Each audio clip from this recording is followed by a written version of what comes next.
sakit. May sakit po ba ang anak ni Ma'am Stella? Oo, tsaka wag kang lumapit sa kanya. Opo, nanay.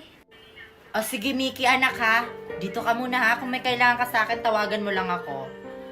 Aasikasuhin ko muna yung kampanya natin. Baka napano na yon. Tawagin mo lang si Yaya pag may kailangan ka. Sige po, Mami. Ang ganda talaga ng bahay namin. Oh my God, anong ginagawa mo dito sa bahay namin? Dito na ako nakatira. Hi! Anong pangalan mo? Ako pala si Bianca, ang nag-iisang anak ng mga Mondragon. Ah, kapatid pala kita. Hi, Bianca!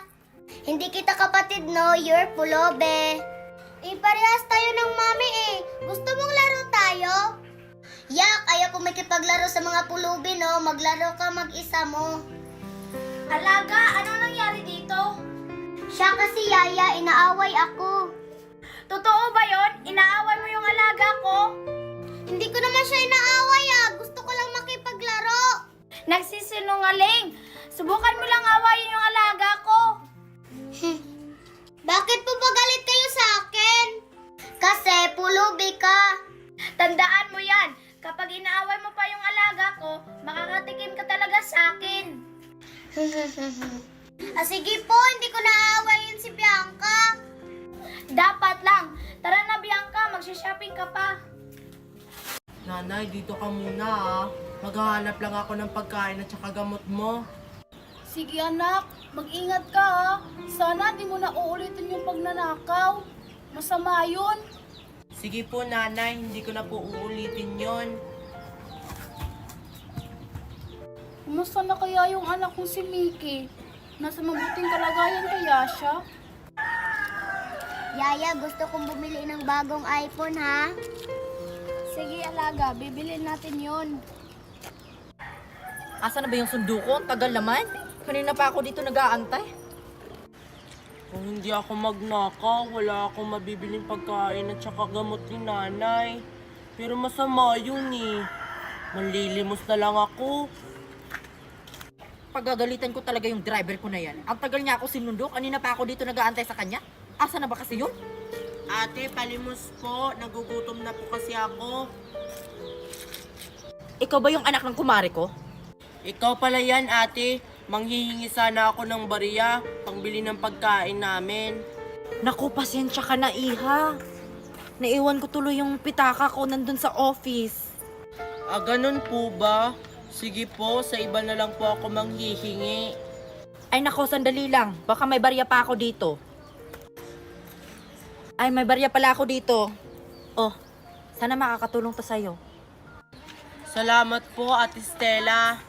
Malaking tulong na po to para sa amin. O siya. Pakisabi na lang sa nanay mo na mag-iingat kayo ha. At saka pag kailangan nyo ng tulong, huwag kayong mahiyang lumapit sa akin ha. Opo ate, makakarating po ni nanay. Ay salamat, nandito na rin yung sundo ko. Asa na ba yung anak ko? Ang tagal naman niya, kailangan ko ng gamot, di ako makahinga. Nanay, nandito na ako. Ito na yung gamot mo. Nay!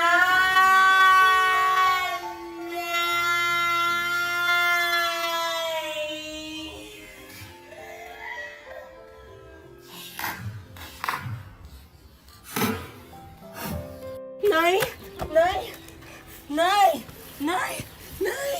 Nay, nandito na ako, Nay. Nandito na yung gamot niyo, Nay. Nay, gumising ka, Nay.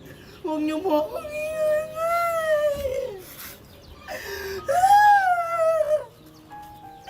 Nay, gumising ka, Nay.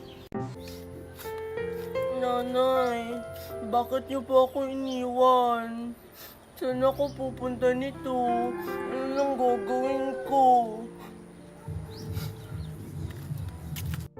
Oh my God, Yaya, ito ba yung bago kong phone?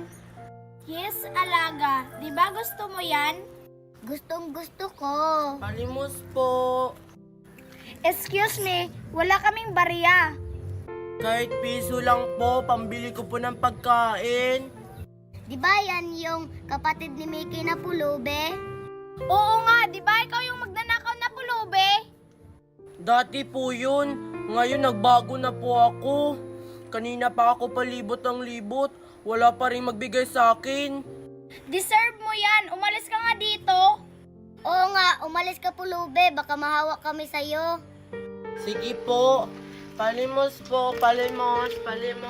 Wow, ang ganda naman tong laruan na unicorn ko. Binigay ni Mami. Hello, anong pangalan mo? Ako pala si Mickey. Hello, Mickey. Anong ginagawa mo dito sa labas ng mansion? Naglalaro kasama yung unicorn ko. Pwede ba kitang maging friend? Wala kasi akong friend. Talaga? Gusto mo akong maging friend? Sige! Tara, maglaro tayo. Sige!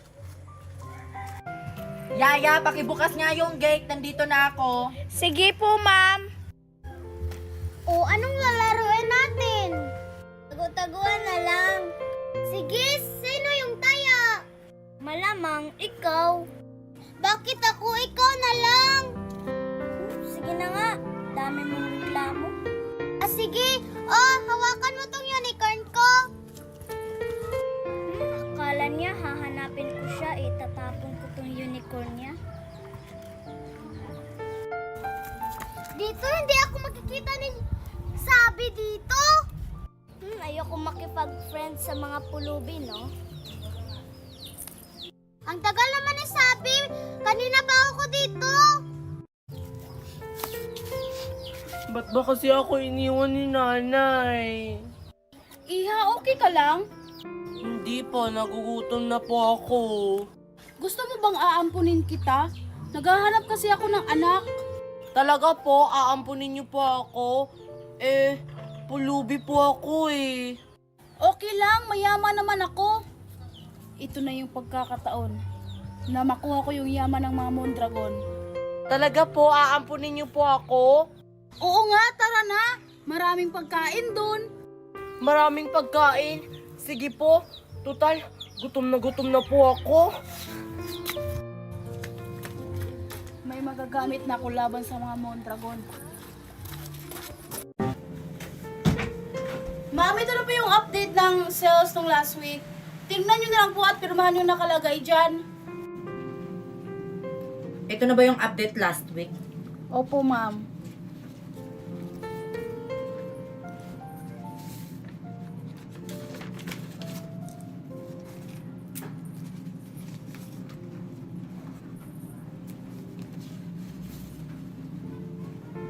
Anong ibig sabihin nito? Ano po, ma'am? Ito! Bakit bumaba yung sales natin? Nung nakarang araw, lumaki to. Anong ginawa mo? Is this really happening? Wala naman akong alam dyan, ma'am. Ginagawa ko lang yung trabaho ko. Gumawa ka ng paraan para tumaas yung sales natin. Ayokong nakikita ito. Sige po, ma'am. Gagawin namin ang lahat para tumaas po yung sales natin. Dapat lang, and I need more improvement. Kaya umalis ka sa office ko, now! Opo, ma'am. Masusunod.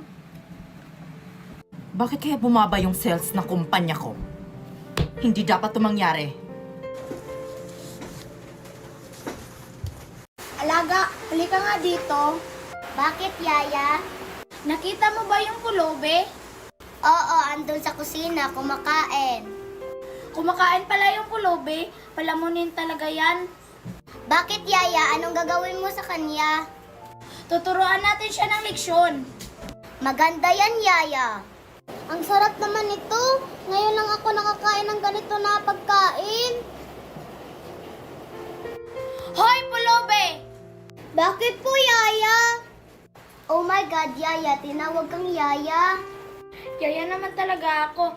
Hoy, pulubi! Pagkatapos mong kumain, hugasan mo yung mga pinggan. Ano po? Bakit po ako yung maghuhugas? Hindi naman po ako Yaya. Basta, hugasan mo yung pinggan. Pag hindi mo hinugasan yung pinggan, malalagot ka talaga sa amin. Gawin mo na lang yun, Pulubi, at saka lunisan mo yung kwarto ko. Hindi ko yun gagawin, no? Anak kasi ako ni Ma'am Stella. Wala akong pake kung anak ka ni Ma'am Stella. Hugasan mo na lang yung pinggan, Pulubi. Hindi ko yun gagawin, no? Isusumbong talaga kayo kay Mami. Subukan mo talaga talagang magsumbong. Malalagot ka talaga sa akin. O ano bang gagawin